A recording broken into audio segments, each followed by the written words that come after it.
Men have always tried to encode secrets. Military communication, love letters, forbidden knowledge.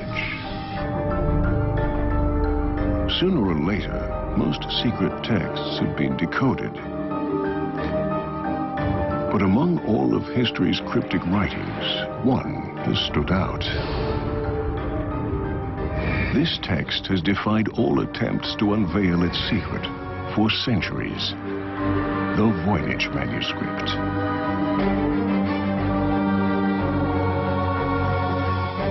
It's the world's most mysterious book, written by an unknown author in an absolutely singular alphabet and illustrated with puzzling images.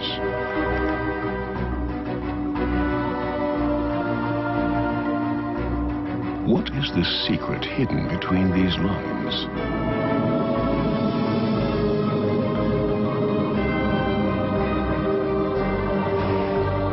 Yet another expert has taken on the challenge.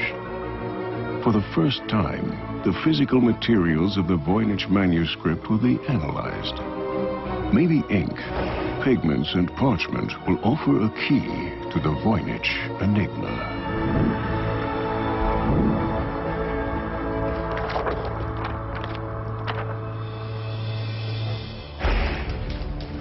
At the headquarters of the U.S. Military Intelligence Service, these experts succeeded in decoding Japan's so-called Purple Code. William Friedrich Friedman, the service's director, was one of the world's best cryptographers. For practice between jobs, Friedman and his team decoded historical cryptic texts. One by one, the codes were cracked. But one ancient text stubbornly defied all attempts to decode it, the Voynich manuscript.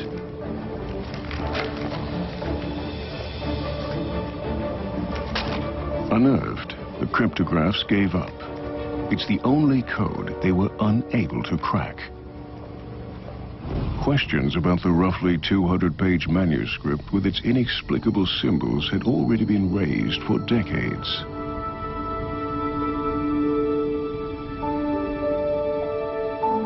At the beginning of the 20th century, an antiques dealer from New York visited Villa Mondragone near Rome. He was looking for precious books.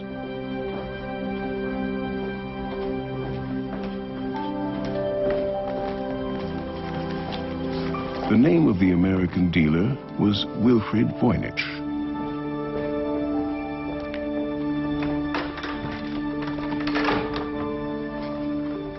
In Villa Mondragone, many historical texts from a Jesuit school were stored.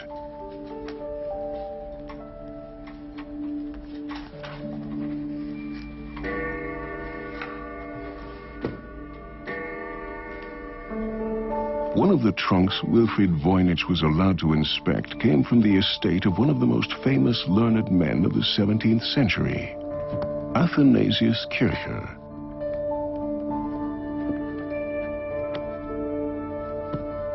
Among various manuscripts, the trunk contained an unusual book.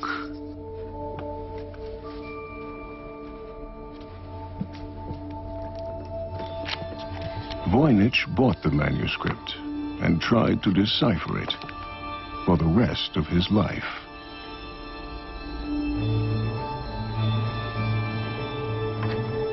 He died without even coming close to a solution.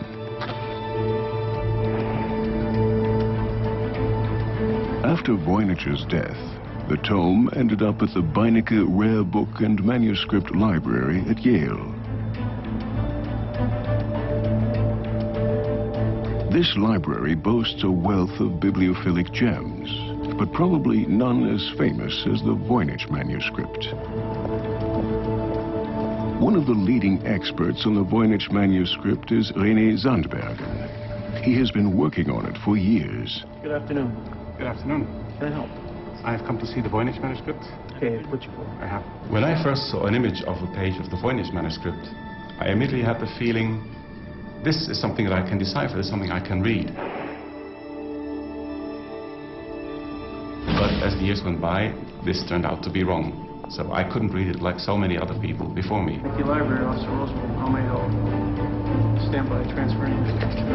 The precious manuscript is kept in a secure place at the Voynich Library.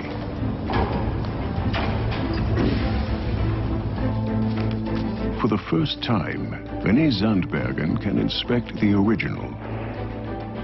And the really amazing thing is that somebody probably wrote something many hundreds of years ago, and still with modern technology we still cannot decipher this. On more than 200 pages of parchment, a universe of 1 million graphic details and some 170,000 characters unfolds. Just show a few more pages. In this tangle of text and images, an expert's eye can easily get lost. And then there were the drawings of the strange nymphs, yes. Very good. Yeah. The other interesting thing about the manuscript is it allows for so many different interpretations. There are so many drawings, so many figures. You can think of any theory and you will find evidence in the manuscript that fits this. This is really amazing.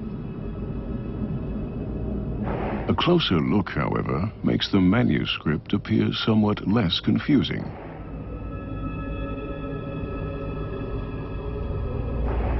The drawings help to break down the book into separate sections. Restaurator Paula Zayats has spent many hours over the manuscript. Now we can't read the text, but we can guess probably what the book is about from the illustrations. So it seems to consist of several sections. I'd say the greater preponderance of text in this book has to do with botanicals, herbals.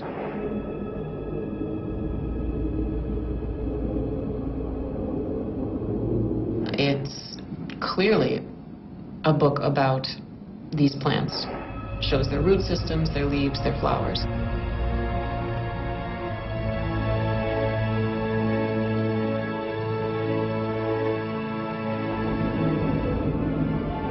Some of the drawings even seem to be inspired by reality.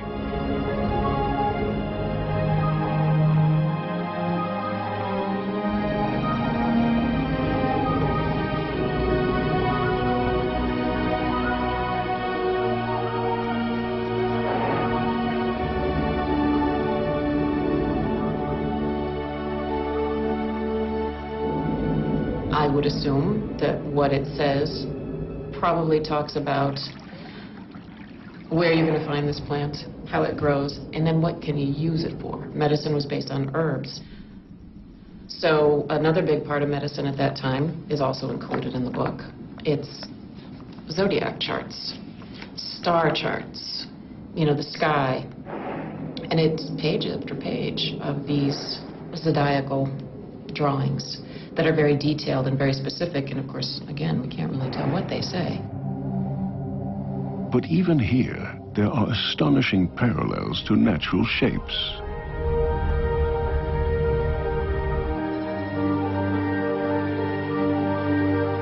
Some of the book's pages also contain optical phenomena. If set into a spinning motion, these illustrations come to life.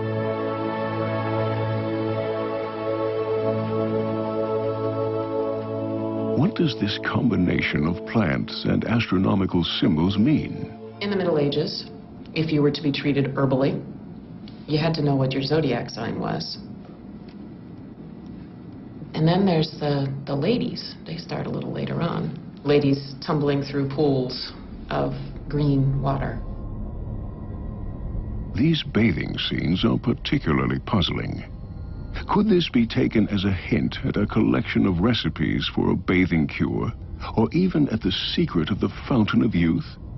Other illustrations seem to support that view. And then it's followed by this section towards the end. I guess it looks like recipes, where things look as though this is how you need to cut up your herbs that you've just seen on the preceding pages, and this is what you need to cook them in, perhaps, or pound them with. So I don't know. I mean, just to someone who knows nothing at all, it sure looks like an herbal, a medical book.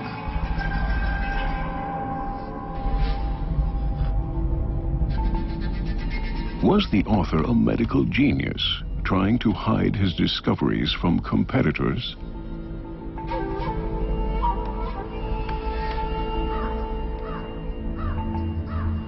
Or from the Holy Inquisition, which would often rigorously root out new knowledge? It was Wilfrid Voynich himself who discovered the first track leading to the anonymous author.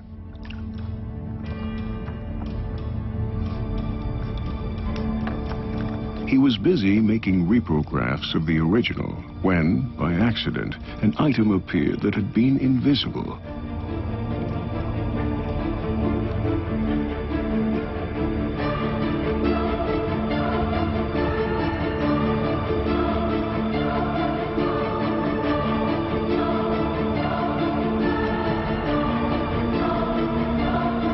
Someone had written something on the first page.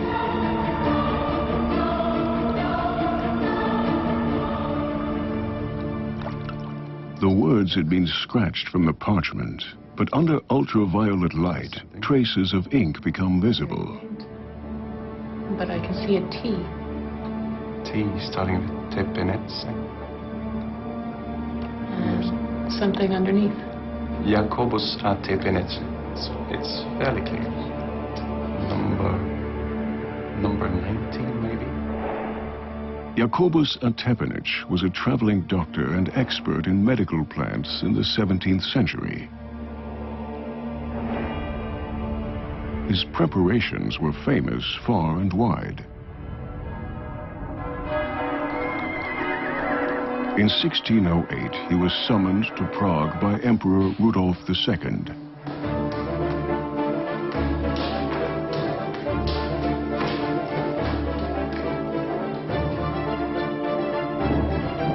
The emperor often suffered from depression and melancholia. Tepenich's famous herbal extracts were to relieve the monarch's distress.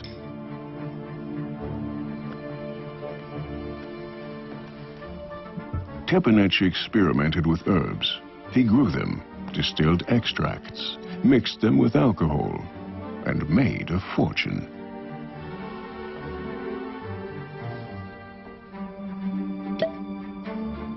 His alcoholic remedies seem to have buoyed the emperor's well-being.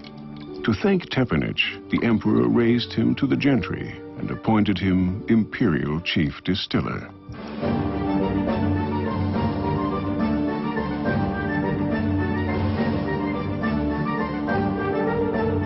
But why should a doctor encode his recipes? Groups who were involved in the practice of healing could easily get themselves in trouble with the church and with authorities. Kevin Repp is the curator of the Voynich Library's manuscript collection. Alchemy was very closely related to the growth of science in the early modern period, and yet at the same time, alchemy was considered to be an extremely arcane topic, meaning the information that was recorded in these texts was often considered to be extremely secret. Jacobus a Tepenich. Was he the originator of the world's most mysterious manuscript?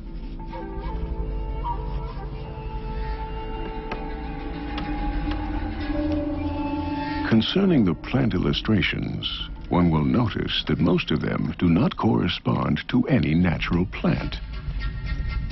Details are out of proportion or reminiscent of parts of the human anatomy or of abstract symbols.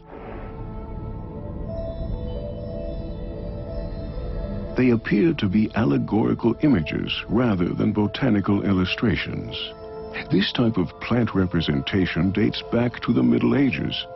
The medieval tradition was not to represent them realistically or naturalistically, but rather to represent them in terms of the powers that these particular plants possess. However, in the early 17th century, illustrations were different. Plants were depicted in a much more realistic manner. If we're talking about a book that was written in the 16th or 17th century, you would expect it to be much more similar to a book like this. This book is from 1562, and as you can see, there's a much greater emphasis made on precision. You can identify these plants.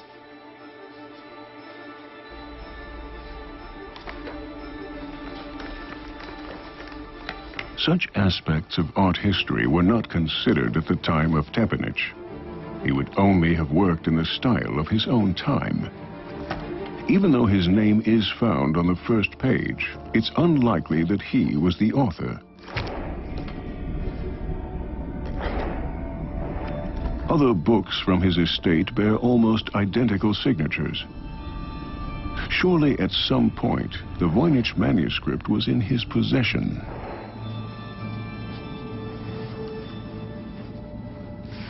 But the manuscript must have been written at a much earlier time. One decisive hint comes from a letter that was found together with the manuscript. This is a very important letter. It was written in 1665 by the Bohemian doctor Johannes Marcus Marci. He is sending it to his good friend Athanasius Kircher in Rome, who was a universal scientist and believed to be able to understand all languages in the world. Marci sends him the book in order to have it translated. The interesting thing is that in this letter we also learn a bit more about the past of the manuscript. Marci heard from a friend that it was once bought by the Bohemian Emperor Rudolf II of Habsburg for the sum of 600 ducats. Emperor Rudolf II was known for sponsoring the sciences. However, in his day, no distinction was made between natural science and magic.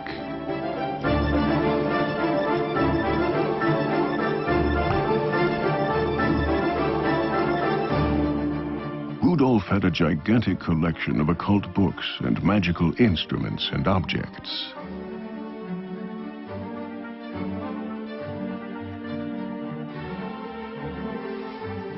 He spent huge amounts of money for his collection, which also included the Voynich manuscript. When Rudolf died, he left behind great debt. Jacobus Tepinich seems to have been one of his creditors.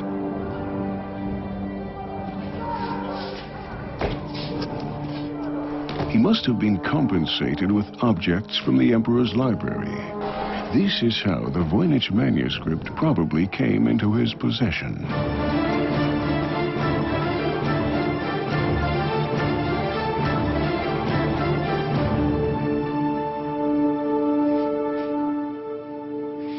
The letter to the universal genius Athanasius Kircher contains another hint at the manuscript's origin. The letter even names the book's author, Roger Bacon.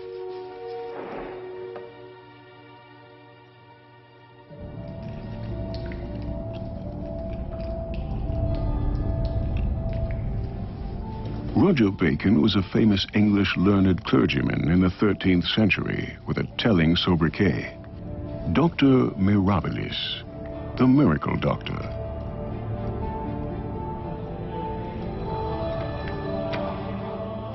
Bacon's insights greatly exceeded the horizon of his contemporaries. His urge for new discoveries frequently got him into conflict with the church. He was imprisoned at various times. As one of the first Europeans, he was interested in optical phenomena. He found an explanation for the rainbow.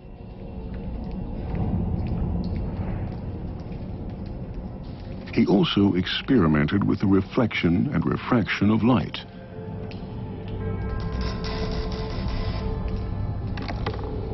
Among other things, Roger Bacon worked with magnifying glasses. Many drawings in the astrological section of the Voynich manuscript resemble shapes that are normally only seen through a microscope.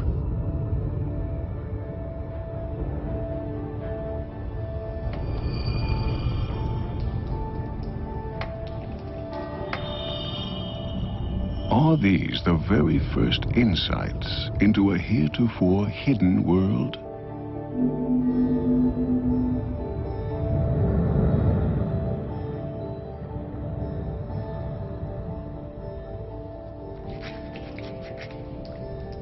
That would also explain the encoding.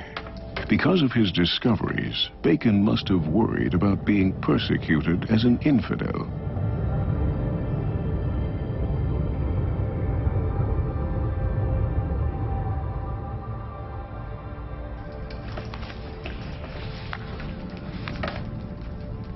Roger Bacon experimented with lenses to correct visual problems.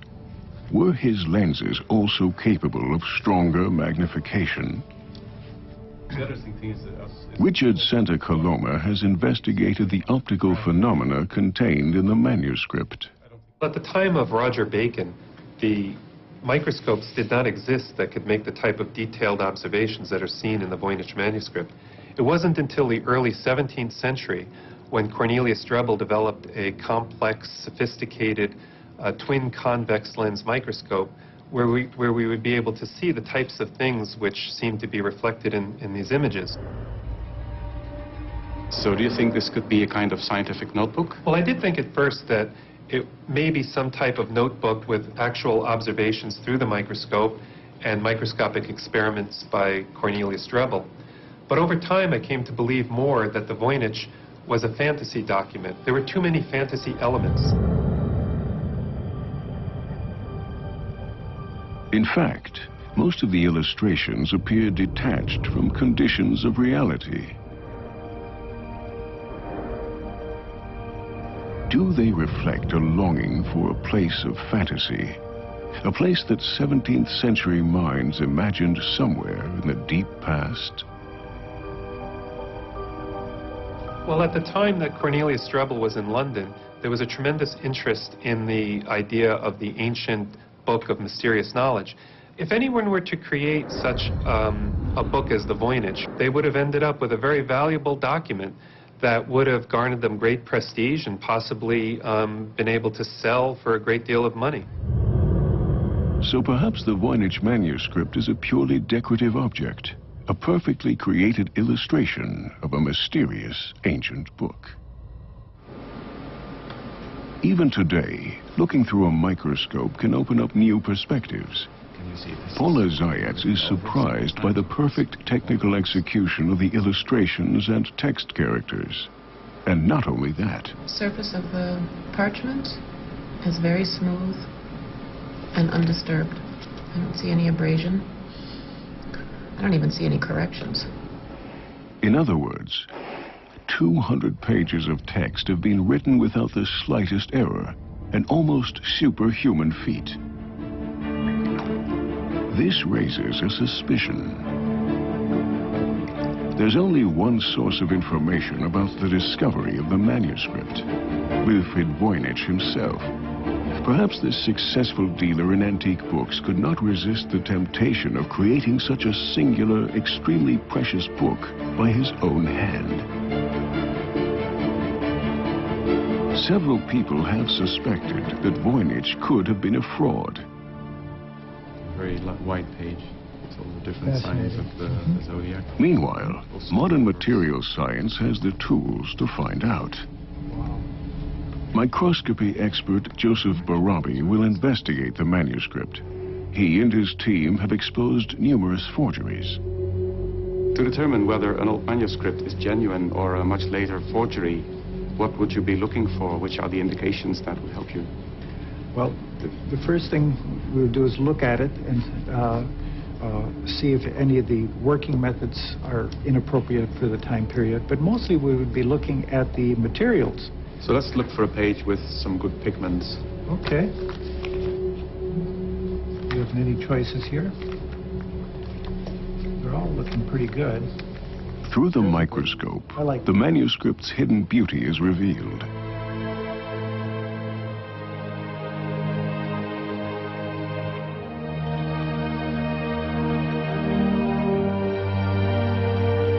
This fantastic microworld harbors information that can prove whether the book is genuine or a hoax. I'll be taking a group of small samples, and the analytical methods that we use then range from light microscopy, which gives us a look at just what it looks like, and we do elemental analysis on the particles. and that tells us what it consists of. We also look at the chemistry using spectrographic methods and crystallographic methods, and that gives us a picture of what it is. Basically, what we're trying to determine during our examination is how the object was constructed, because if it's a forgery, most forgers will make stupid mistakes. Okay. But we get it from these ridges at the top. Very good. Joseph Barabi samples paint and ink from various portions of the manuscript. That would be a mineral pigment. The green is more mysterious. Just pick it up to the side. As if I hate to waste even a single particle. So what we found was that the ink is in iron gall ink, and we found that it was made in several different batches because the constituents vary somewhat from batch to batch. The blue is azurite, ground azurite, a very beautiful mineral pigment. The red and the brown are iron earth pigments, red ochre with hematite, wonderful stuff. So in summary, what we found was that the materials that constitute the writing and the painting of this document are completely appropriate to the 15th and 16th centuries. And more importantly, we did not find any materials that would indicate that it was a 19th or 20th century forgery.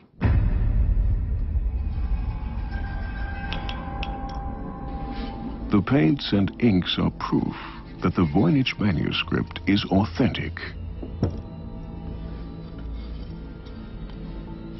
Centuries ago, color pigments were extremely costly. Preparing the colors was a matter of complex knowledge and skill.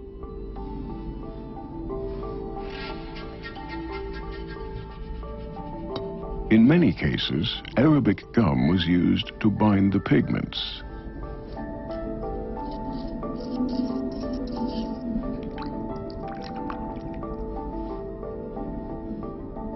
Painting with mineral pigments is a technical challenge.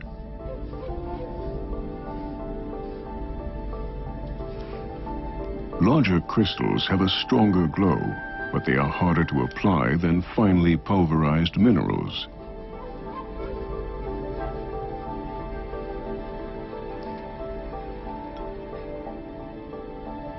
To get bright hues, as in the Voynich manuscript, the colors have to be applied with great care.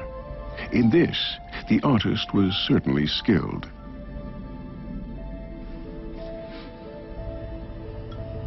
In stark contrast, however, many of the drawings appear sloppy, even naive.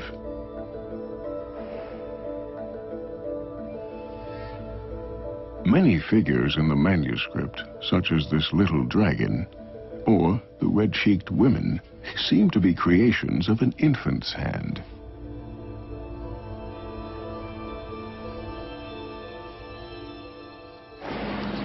At the Beinecke Library, Renee Zandbergen meets Edith Sherwood, who proposes an astonishing theory. The first picture I ever saw of the manuscript was this one, and I assumed or developed the hypothesis that it was written by a young Leonardo da Vinci.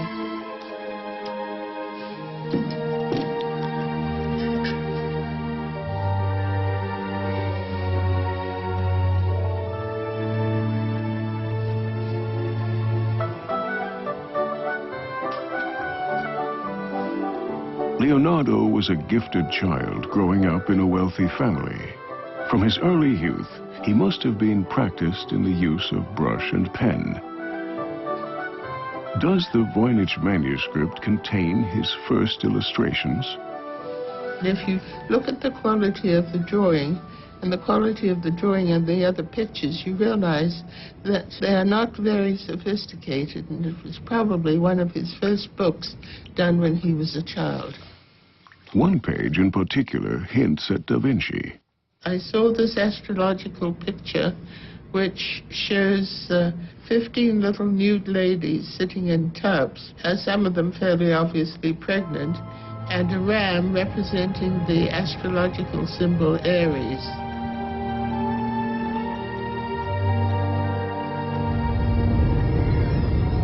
Aries symbol could stand for the month of April.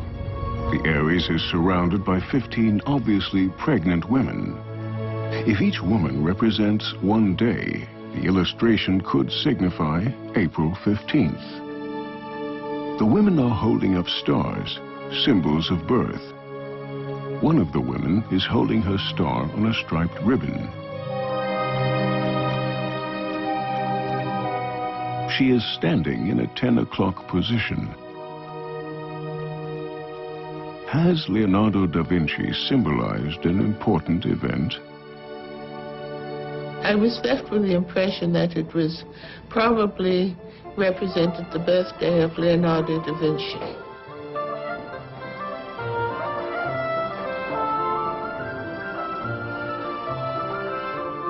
Was the Voynich manuscript an early exercise for the coded texts he would later produce?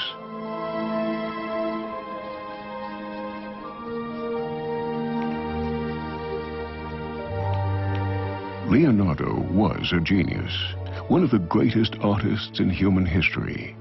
Even at an early age, he was an expert draftsman.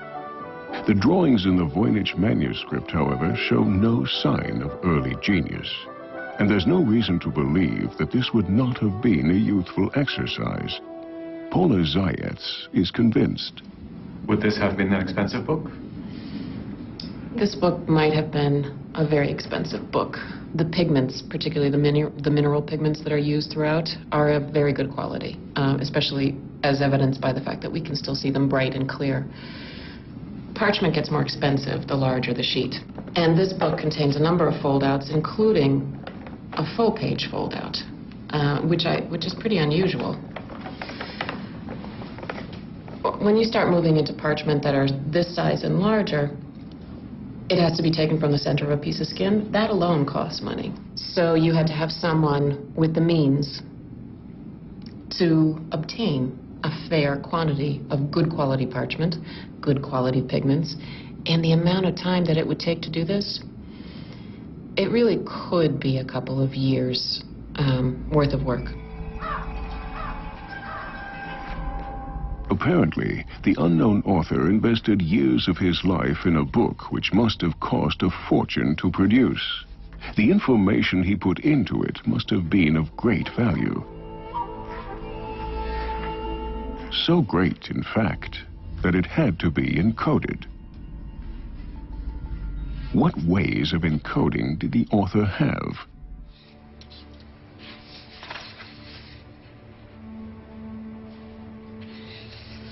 An expert in historical codes, Gerhard Strasser, has the answer. Ja, man kann sagen, im ganzen Mittelalter war auf jeden Fall. The Caesar code, originally used by Julius Caesar, was popular throughout the Middle Ages.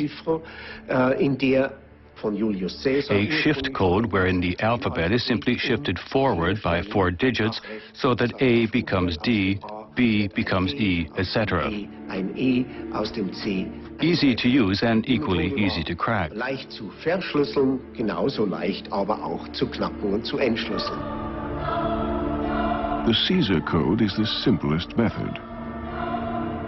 All one has to know was by how many letters the alphabet has been shifted. To crack it, it takes a maximum of 25 attempts. Sicher war sie bestimmt nicht, deswegen schon 1330. It was by no means safe, so around 1330, the papal court tried to create a code book, wherein strategic key words like pope, church, or king were replaced by single characters. Oder Rex, der König, mit einzelnen Buchstaben belegte. To decipher such a message, the receiver needed to have a list of the code words. When this method is used, it results in ever-growing code lists that are tedious to update. Another problem is the secure transfer of these lists from the sender to the receiver.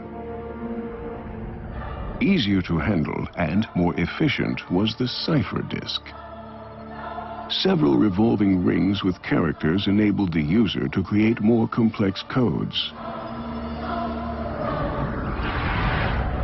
The cipher square was a further development in the late 16th century. From a modern perspective, all these methods are rather simplistic. Nowadays, can old cipher systems still cause us any problems, or can we easily solve them all?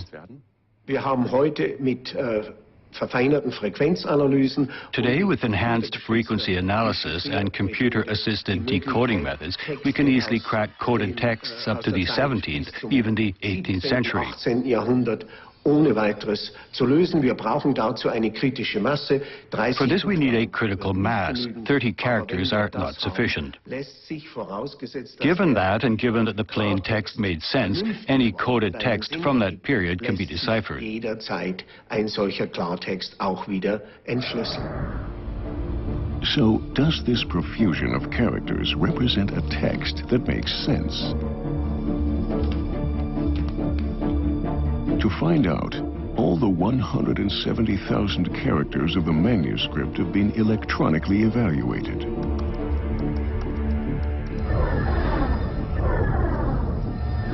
The distribution pattern of each character could then be compared to known patterns of natural languages.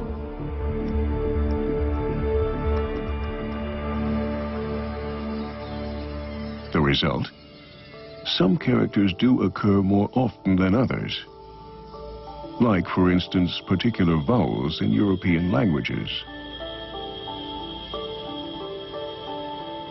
However, most elements of the Voynich text do not correspond to the phonetic patterns of any natural language.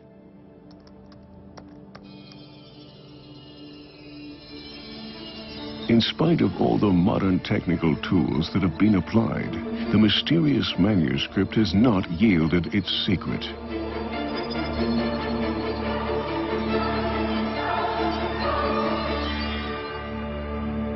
The code remains uncracked.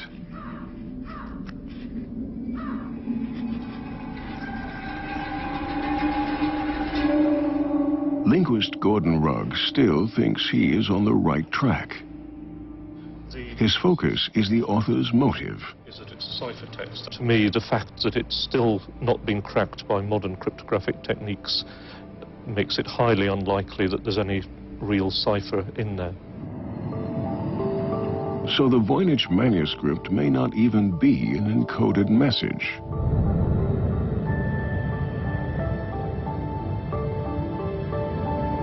The distribution patterns Gordon Rugg has found point in a different direction. Some of the features of the manuscript were very unusual in terms of human languages, but were exactly the things you'd expect if somebody was producing something artificially and trying to make it look like a language.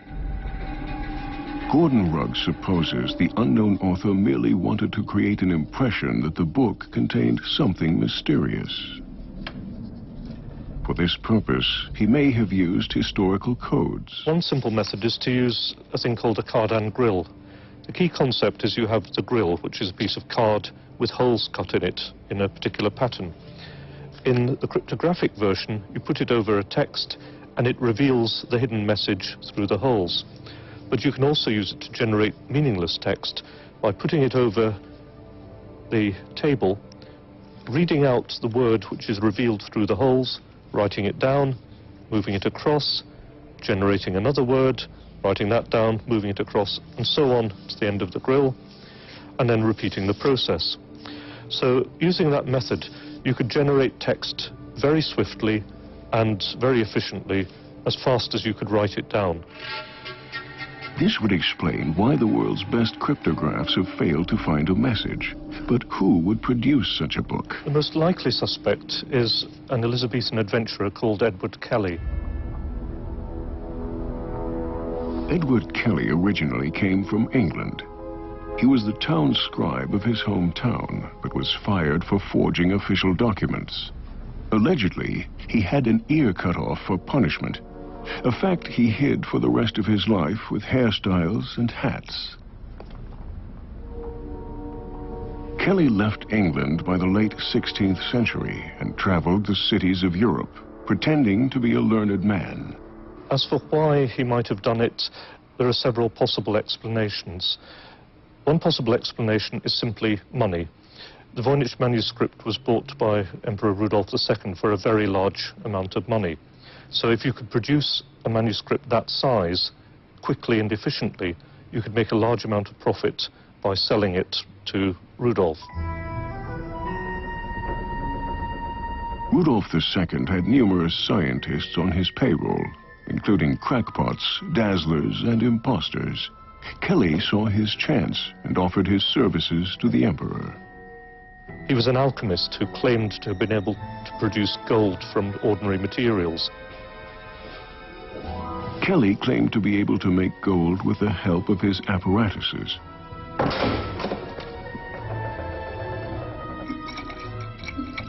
To check his ability, Emperor Rudolf had Kelly's tools inspected and the alchemist locked into a room.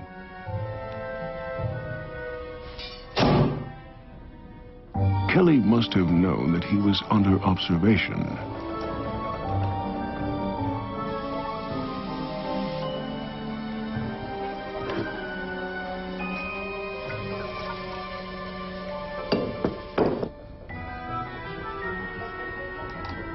Of course, his mysterious alchemistic experiments never really produced gold, nor was this necessary, because Kelly had smuggled a tiny nugget into the room.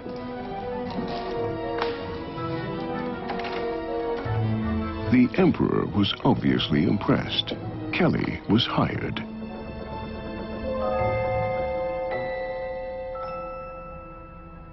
But there's other possible motivations as well as money. That somebody believed that the angels were talking to them, for example, to spell out some mystical words.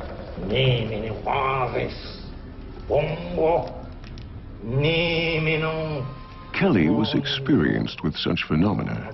On behalf of another Englishman, the mathematician John Dee, he contacted angels for some time. Of course, Kelly was the only person on Earth who knew the language of the angels, and so he was able to dictate their words to a thrilled John Dee.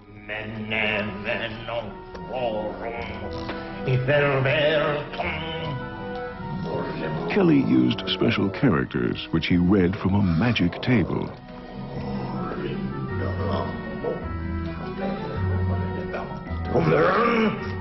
The angelic language, of course, was pure fantasy. Allegedly, their collaboration abruptly ended when the angels told Kelly that he and Dee were to swap wives. In Kelly's case, he had the means, the motive, the opportunity, and the personality to hoax it.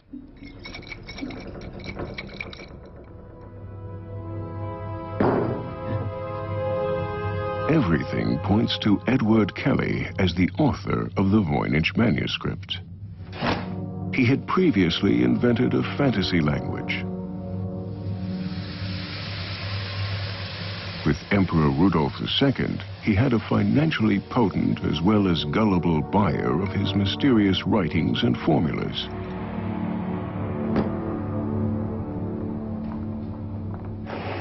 Today, for the first time, we can convict the 16th century dazzler by using modern technology. Greg Hodgins of the University of Arizona will take several samples of the Voynich manuscript. The manuscript is written on animal skin, so its age can be precisely determined.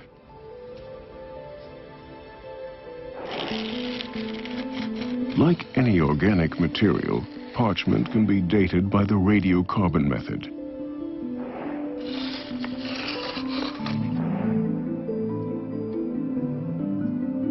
The book was never before scrutinized in this way.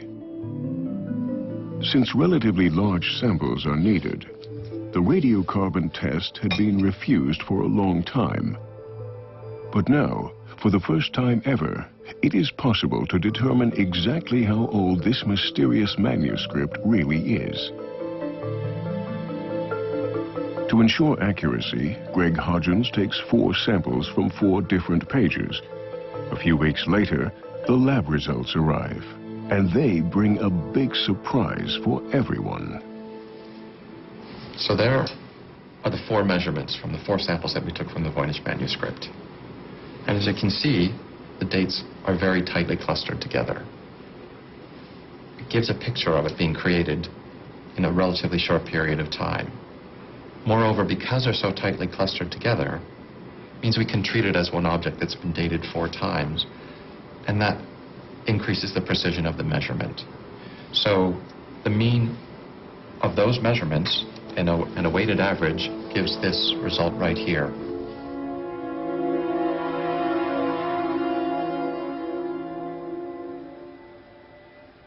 So at 95% confidence, we can say the age of the Voynich manuscript is 1404 AD to 1438 AD. This result is sensational. It overthrows all the previous assumptions about the manuscript's origin. Neither a Tepinich nor Roger Bacon could have been the authors.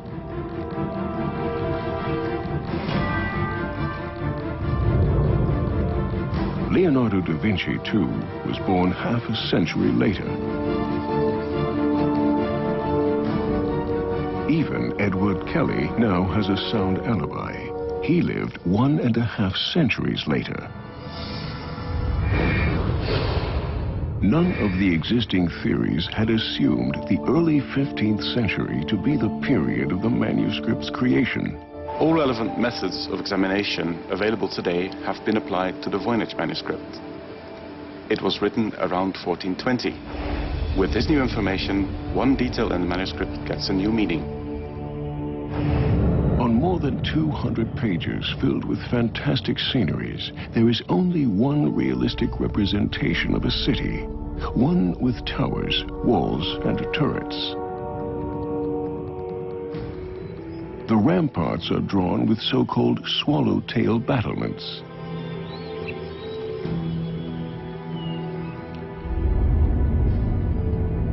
In combination with the manuscript's date of origin, these turrets take on a special significance.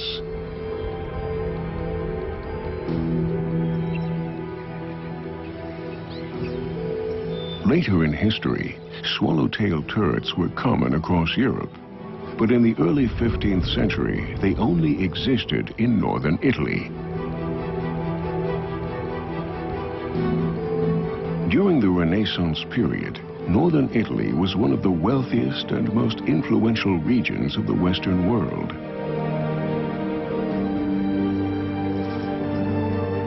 This is the historical background of the manuscript's creation. Up to now, the research about the Voynich manuscript lacked a historical anchoring point.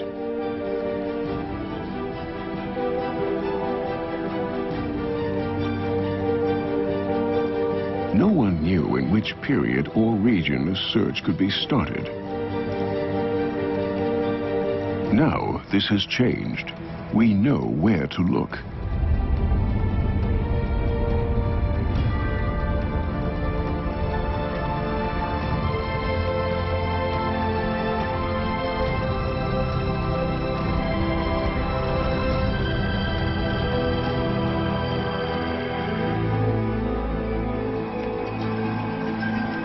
It will be exciting to see what further references to the mysterious manuscript will be found in the archives between Milan and Venice. Having dated the book is a major step forward, increasing our chances to really understand the Voynich manuscript one day. For the time being, the Voynich manuscript remains what it has been for the last 600 years. It's a hall of mirrors reflecting each researcher's own imagination, without ever allowing him a glimpse into its inner secrets.